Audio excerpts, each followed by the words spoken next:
Pada suatu hari, seorang saudagar kaya di kota Baghdad mendengar tentang kepintaran Abu Nawas. Namun, alih-alih mengagumi, ia merasa terganggu karena merasa tersingi dalam hal popularitas. "Apa hebatnya Abu Nawas?" gumamnya. "Hanya pintar bicara, tidak punya harta seperti aku." Saudagar ini terkenal pelit luar biasa.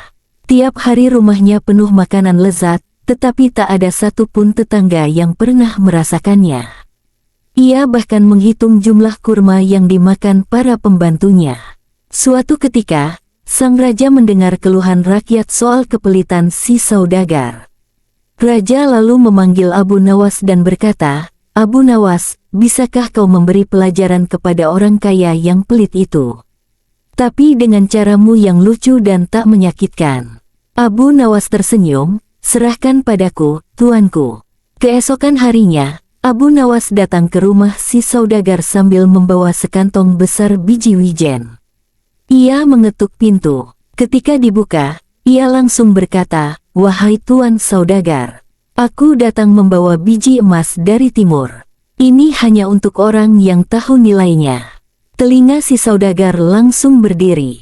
"Biji emas dari timur?" tanyanya curiga. "Mengapa kau membawanya ke sini?" "Karena aku tahu hanya engkau yang cukup cerdas untuk menghargainya," kata Abu Nawas. Lalu ia menyerahkan kantong biji wijen itu dan berkata, "Ini hanya akan menunjukkan keajaibannya jika disimpan dengan hati yang dermawan." Si saudagar tidak benar-benar paham, tapi karena penasaran, ia menyimpan biji wijen itu di dalam kotak besinya. Tiap hari ia mengeceknya, berharap biji itu berubah menjadi emas. Setelah seminggu, tidak ada yang terjadi. Ia marah dan pergi mencari Abu Nawas. "Biji ini tidak menjadi emas. Kau penipu." Abu Nawas tertawa, "Tentu saja tidak. Karena engkau menyimpannya dengan hati yang kikir." Si saudagar makin bingung, "Apa maksudmu?" Abu Nawas menjelaskan, "Biji itu hanya akan menjadi emas jika engkau mulai bersedekah, menyantuni orang miskin, dan berbagi rezeki.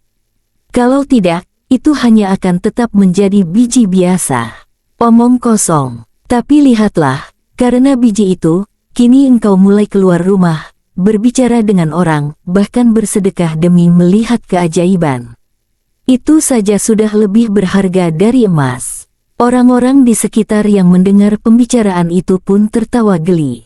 Si saudagar jadi bahan candaan, tapi ia mulai sadar, orang yang dianggap gila itu ternyata menyadarkan dirinya akan arti harta yang sesungguhnya. Sejak hari itu, rumah si saudagar tak pernah lagi sepi dari orang miskin yang datang dan pulang dengan tangan penuh. Dan biji wijen pemberian Abu Nawas tetap tidak berubah menjadi emas, tapi mengubah hati si saudagar menjadi lebih berharga dari apapun. Setiap pagi, si saudagar bangun lebih awal dari biasanya. Bukan untuk menghitung hartanya, tapi untuk mempersiapkan makanan bagi tamu-tamu tak diundang, para fakir miskin dan anak yatim yang mulai sering datang ke rumahnya. Di depan rumahnya, kini ada bangku panjang dan kendi air dingin, yang dulunya hanya hiasan kini benar-benar terisi air segar setiap hari. Tetangganya tercengang melihat perubahan drastis itu.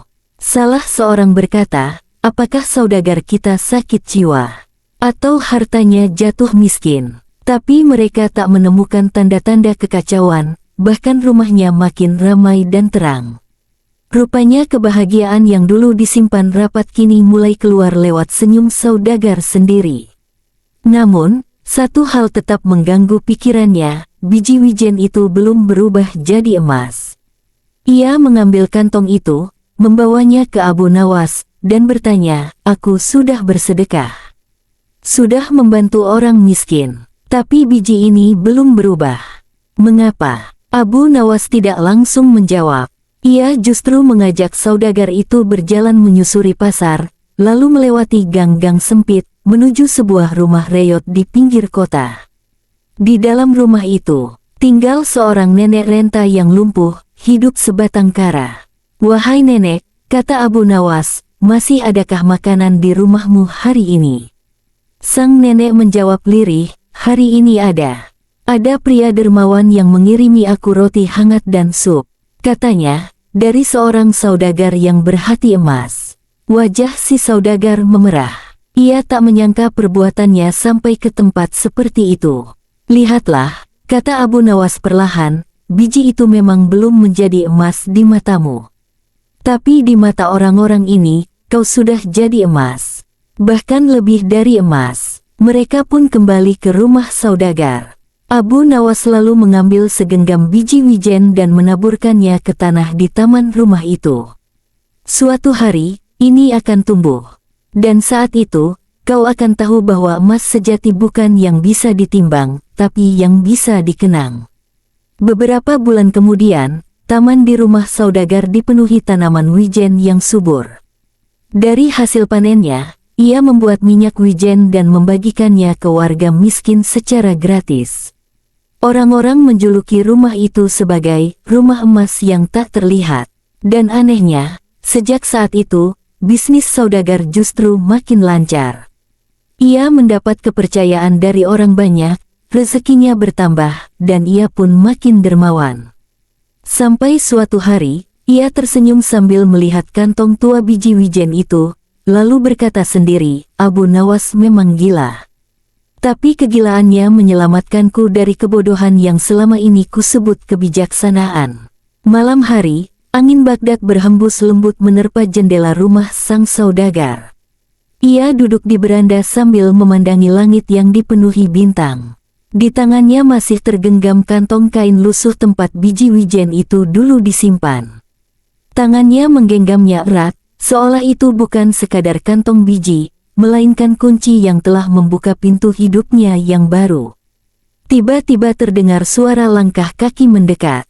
Seorang anak kecil berpakaian lusuh berdiri di depan gerbang rumahnya. "Tuan, bolehkah aku minta seteguk air?" katanya lirih. Sang saudagar berdiri tanpa bicara, lalu membuka pintu gerbang dan mengajak anak itu masuk. Tak hanya memberinya air, ia juga menyiapkan sepiring kurma, sepotong roti hangat, dan semangkuk sup. Si anak makan dengan lahap dan mata berkaca-kaca. Setelah kenyang, ia mengangkat kepalanya dan berkata, "Ibu bilang, orang baik pasti disayang Tuhan."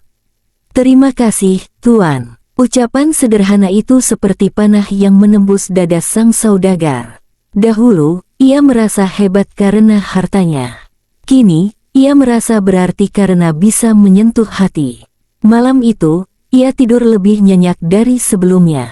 Dan saat terbangun, ia memutuskan melakukan sesuatu yang belum pernah ia lakukan, mengundang Abu Nawas makan malam.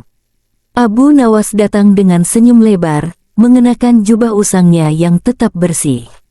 Ia duduk di meja makan yang dipenuhi berbagai hidangan, nasi berbumbu, daging kambing, sayuran, dan manisan khas Baghdad. Sang saudagar mempersilakan, lalu berkata, "Kini aku tahu rasa makanan lebih lezat jika disantap bersama orang lain." Abu Nawas mengangguk. Ia mengambil sepotong roti, mencelupkannya ke sup, lalu berkata, "Engkau telah menemukan rasa paling mahal dalam hidup, rasa cukup." Tiba-tiba, dari luar rumah terdengar keributan. Seorang pedagang tua sedang diusir dari pasar karena tak mampu membayar sewa tempat. Sang saudagar, tanpa pikir panjang, keluar rumah dan menghampiri kerumunan itu. Ia bicara kepada para penjaga pasar, lalu menebus tempat si pedagang itu selama setahun penuh. Pedagang tua itu menangis sambil mencium tangan sang saudagar. Abu Nawas, yang menyaksikan dari kejauhan, hanya tersenyum sambil menggoyangkan kantong biji wijen yang kini diikat di pinggangnya. Ia berbisik pelan, "Terkadang, menanam biji tak perlu di tanah. Cukup di hati seseorang yang bersedia tumbuh." Minggu demi minggu berlalu, rumah saudagar berubah menjadi pusat kebaikan. Orang-orang miskin datang bukan sekadar untuk meminta, tapi untuk belajar keterampilan, menjahit, memasak, berdagang. Ia tak hanya memberi, tapi juga mengajari. Ia mengubah orang miskin menjadi mandiri. Ia mengubah hartanya menjadi manfaat. Pasar Baghdad ramai membicarakan perubahan itu. Sebagian tidak percaya, sebagian kagum, dan sebagian merasa malu karena selama ini mereka lebih kaya tapi lebih pelit. Nama sang saudagar tak lagi dikenang karena kekayaannya, tapi karena kemurahan hatinya. Dan setiap kali seseorang bertanya apa rahasia perubahannya, ia hanya menunjuk sebuah kantong kecil yang tergantung di dinding rumahnya. Di bawahnya tertulis sebuah kalimat dengan tinta emas, bijimu tidak akan jadi emas, tapi bisa menumbuhkan dunia yang lebih indah. Suatu sore, di tengah semilir angin musim semi, Abu Nawas kembali berjalan-jalan melewati pasar Baghdad. Wajahnya cerah, langkahnya ringan. Ia berhenti sejenak di depan sebuah toko yang dulu tak terurus, kini ramai oleh pelanggan. Di dalamnya, sang saudagar sedang melayani pembeli dengan senyum lebar. Di sampingnya, anak-anak yatim dan orang miskin yang dulu dibantunya, kini menjadi karyawan dan rekan kerja. Abu Nawas tertawa kecil. Ia teringat betapa dulu saudagar itu begitu pelit bahkan untuk dirinya sendiri. Kini, pria yang sama membagi hartanya bukan karena ingin dipuji, tapi karena telah menemukan makna sejati dalam memberi. Sang saudagar melihat Abu Nawas dan segera keluar menghampiri. "Sahabatku," katanya sambil menjabat tangan Abu Nawas, "datanglah, aku ingin menunjukkan sesuatu." Mereka masuk ke ruang dalam toko yang telah disulap menjadi ruang baca dan belajar untuk anak-anak kurang mampu. Di dindingnya terpajang sebuah bingkai kaca berisi secarik kertas tua dan kantong kain usang. Di atasnya tertulis, "Lebih besar dari, dulu aku mengira emas adalah benda yang bersinar. Kini aku tahu, emas sejati adalah hati yang mau menyinari orang lain." Abu Nawas membaca tulisan itu, lalu menatap wajah sahabat barunya. "Kau tahu," katanya pelan, "dulu aku hanya ingin memberimu pelajaran kecil. Tapi kau memberiku pelajaran yang lebih besar. Bahwa bahkan hati yang paling keras pun bisa tumbuh, jika disirami dengan kesadaran dan waktu." Hari itu, keduanya duduk bersama, menikmati teh hangat dan percakapan ringan. Di luar, matahari mulai tenggelam perlahan, memancarkan cahaya keemasan yang menyapu langit Baghdad. Di kejauhan, terdengar suara azan maghrib yang menembus lembut celah-celah kota.